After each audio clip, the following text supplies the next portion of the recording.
Ever find yourself, like, brewing some chamomile tea to unwind after a crazy day, or maybe reaching for the turmeric after a tough workout? Totally. It's like second nature, right? Right. But what if I told you this whole easy relationship we have with natural remedies, like, wasn't always the norm? Oh, okay. Now you've got my attention. Yeah, today we're diving into some seriously intriguing claims about how the path from, garden to medicine cabinet might have taken a detour, and the folks allegedly involved, the Rockefellers. Wait, the Rockefellers.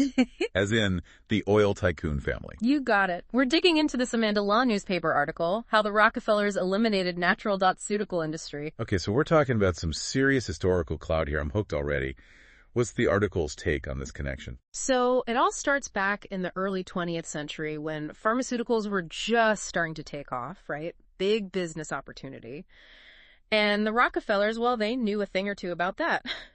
But here's the thing. Back then, people were really into their plant-based remedies, Yeah, like herbal traditions passed down through families, that kind of thing. Exactly. And the article basically claims the Rockefellers saw this as competition, a threat to this burgeoning pharmaceutical empire they envisioned. And, I mean, if we're talking Rockefellers, they definitely had the resources to make things happen, right? Oh, for sure.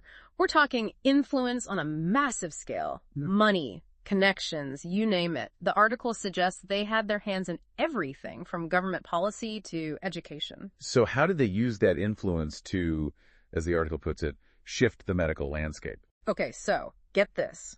The article claims they basically flooded medical schools with funding, but with strings attached. These schools were encouraged to prioritize, you guessed it, pharmaceuticals. Wow. Talk about stacking the deck. So they're shaping the minds of future doctors.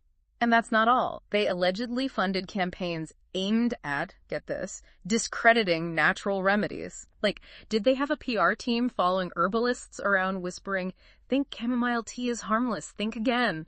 Okay, maybe not quite, but you get the picture. It does sound a little like something out of a conspiracy theory, right? Right. But that's where things get interesting. I mean, on the one hand, fast forward to today, and pharmaceutical advancements are undeniable, right? We've got cures for diseases people wouldn't have dreamed of a century ago. Absolutely. The progress is undeniable.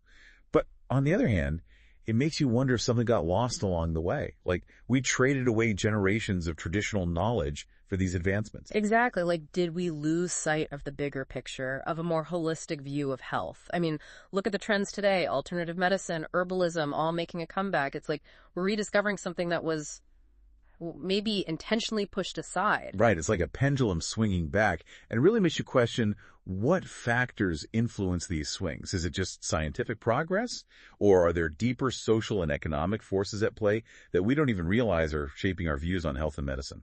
And here's another thought. History is often told by the victors, right? So whose voices are we missing in this whole story of the rise of pharmaceuticals? What about, for example, the knowledge systems of indigenous cultures, their traditions and approaches to healing? Did they just vanish, or were they also systematically sidelined? Those are some important questions. Yeah. I think this deep dive highlights how crucial it is to seek out those missing voices, to get a fuller picture. We can't just accept one narrative as the whole truth. Couldn't agree more. So for anyone listening who's now completely hooked on this story, like we are, don't stop here.